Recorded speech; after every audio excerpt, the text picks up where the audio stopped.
Thank you, Mr. Chairman. Judge, good to see you again. Good to see you, Senator. We don't have a lot of time, so let me just get straight into it. Senator Cruz was asking you at the end of his time and questionings about United States versus Stewart. This is the case where Neil Stewart tried to cross state lines to rape another person's 9-year-old daughter. He had 6,700 images and videos of egregious and brutal child pornography. The government recommended 97 months. The guidelines said 97 to 121 months. You came in at 57 months. Senator Cruz asked you why. The chairman wouldn't let you answer. I thought maybe you'd like to answer now. Thank you, Senator. No one case can stand in for a judge's entire record. I have sentenced more than 100 people in a variety of egregious circumstances. In every case, and especially cases that involve the kinds of acts that you're talking about, the kinds of evidence that I had to deal with as a judge, in every case, I am balancing the factors that Congress has determined are appropriate and required for a judge to make a determination.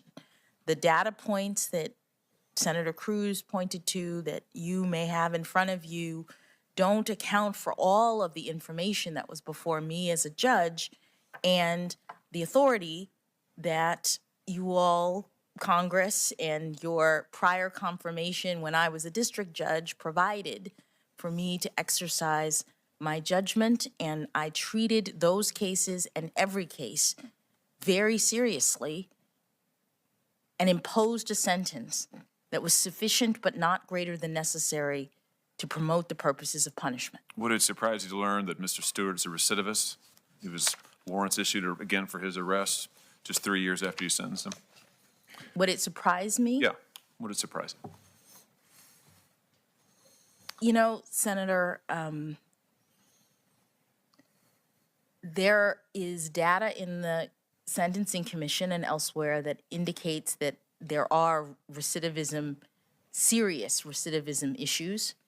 And so among the various people that I've sentenced, I'm not surprised that there are people who reoffend, and it is a terrible thing that happens in our system.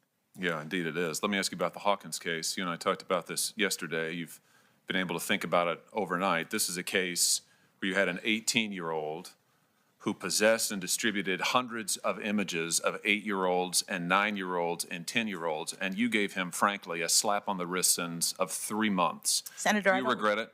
I don't remember whether it was distribution or possession. In it was the law, both. Do you regret it? In the law, there are different crimes that people commit. Judge, in you gave this him area. 3 months. My question is, do you regret it or not? Senator, what I regret is that in a hearing about my qualifications to be a justice on the Supreme Court, we've spent a lot of time focusing on this small subset of my sentences, and I've tried to explain. You regret that we're focusing on your times. cases? I don't understand. No. I'm talking about the fact that you're talking about child pornography 7 cases? very serious cases. I'm glad we agree on that. Don't you think we should be focusing on that? Some of which involve conduct that I sentence people to 25, 30 years. 3 months in this case, Judge. Do you regret it? You haven't answered my question yet. Senator, do you regret this sentence? Senator, I would have to look at the circumstances. What I'm telling you. You know the circumstances. We discussed it for half an hour yesterday. There's a 55-page transcript, which I'm sure you've read. You lived it. As you've emphasized to this committee over and over, you've lived it, right? You said that you've been through all of this. You've looked at all of the images. You're the one who's had to endure all of it.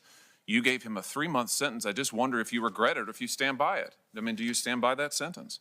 Senator, in every case, I followed what Congress authorized me to do in looking to the best of my ability at all of the various factors that apply, that constrain judges, that give us. Tense moment inside the Senate as Josh Hawley questions Ketanji Brown Jackson over controversial sentencing decisions. This explosive exchange dives into the heart of a major debate. Should judges strictly follow sentencing guidelines, or use discretion based on each case? watch as both sides clash over justice, fairness, and the future of the court's federal sentencing guidelines explained. Judicial discretion versus mandatory sentencing. Controversial past cases revisited.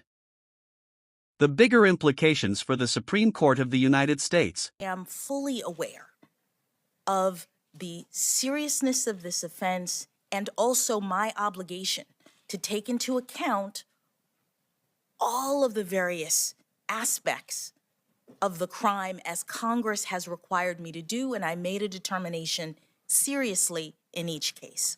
What I'm trying to understand is, why is it that you say multiple times that just because there are prepubescent victims in Cooper, in Hawkins, that does not signal that this is a heinous or egregious child pornography offense, and you're not going to apply any sentencing enhancements that the government's asking you for? The sentence gets to be less because you say, I'm not going to apply. The government asked for enhancements related to prepubescent children, related to the nature of these images. You say, I'm not going to apply it. But what you're telling me is, I guess, that you don't have a policy objection. I mean, why didn't you apply the enhancements as they were asked for? Senator, I've answered this question many times from many senators who've asked me, so I'll stand on what I've already said.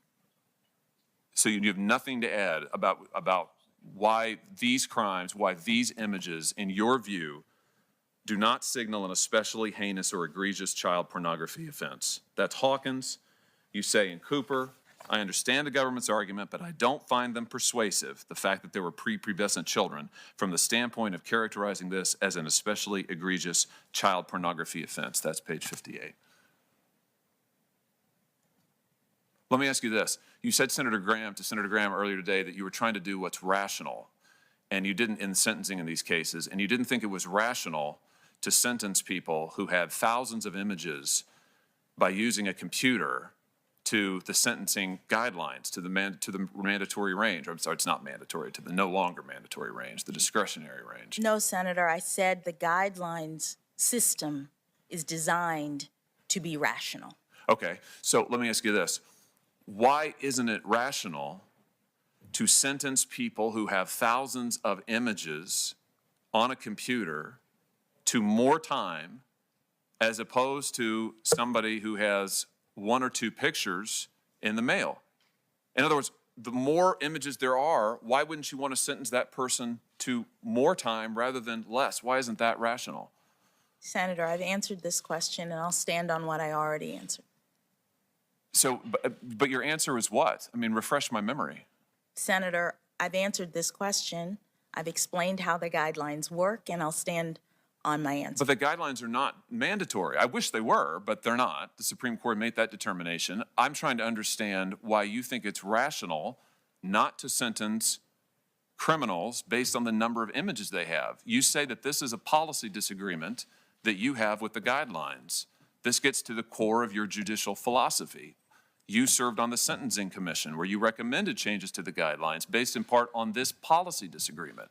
So I think it's relevant and indeed vital we understand what the policy disagreement is. That's what I'm trying to get at here. Senator, I previously explained what the policy disagreement is, and I will stand on my answer.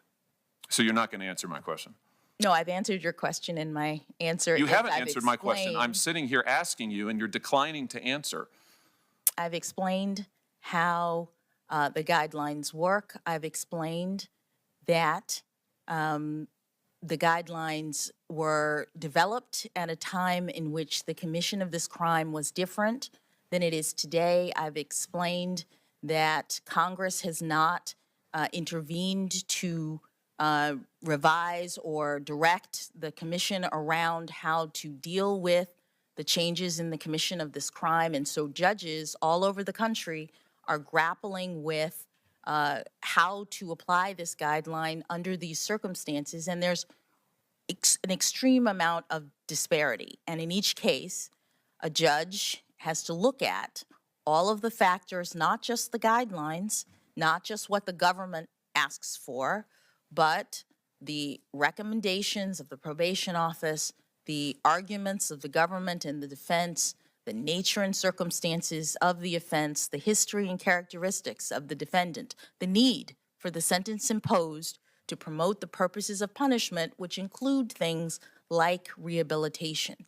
Also, in every case, Congress has authorized judges to impose not only terms of imprisonment, which are a very important part of the consequences for these crimes, but a range of other preventative kinds of measures which courts impose in cases to prevent these defendants from repeating these egregious, this type of egregious conduct. And I talked to each defendant, as you have quoted, explaining to them the harms that their crimes caused, and I imposed not only a term of imprisonment, but also all of the other consequences of the offense, to include decades of supervision, restrictions on use of a computer, and the like.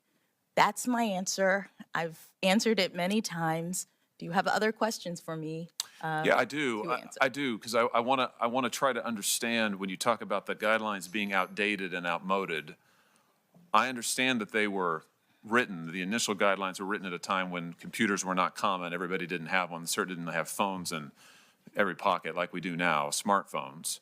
So I understand that. I also understand that the number of images, sexually exploitative images of children on these devices has exploded. And so I'm trying to get at what Senator Coons earlier characterized as a pretty fundamental policy question, which I think is the correct characterization here. I'm trying to understand your view on why it is that while the number of images available on these things has exploded, that sentencing shouldn't track that. You see what I'm saying? I mean, you've made the argument, if I understand you right, and I want you to correct me if I'm wrong, you've made the argument that, well, look, the guidelines were written at a time when this stuff was like, it was an individual picture, it was, magazines, whatever. Now, almost every offender, I think this is the argument, so you correct me. Almost every offender, because of the nature of this, they've got tens, hundreds, sometimes thousands. I mean, partly because of the nature of this. My question to you is, wouldn't we want to deter that? Isn't that a reason to impose tougher sentences? I mean, Senator, go ahead. The Congress has every ability to do that. What's happening now is that you have a guideline that has gradations in it for the number of images that ends up being, when you look at the scale, something like the difference of 10 years. I don't know exactly what it is, but each two-level enhancement is like several years. And the gradations are like 0 to, and again, I don't have it in front of me, but it's like 0 to 50 pictures. Please, don't forget to like, comment, and hit on the subscribers button for more political updates.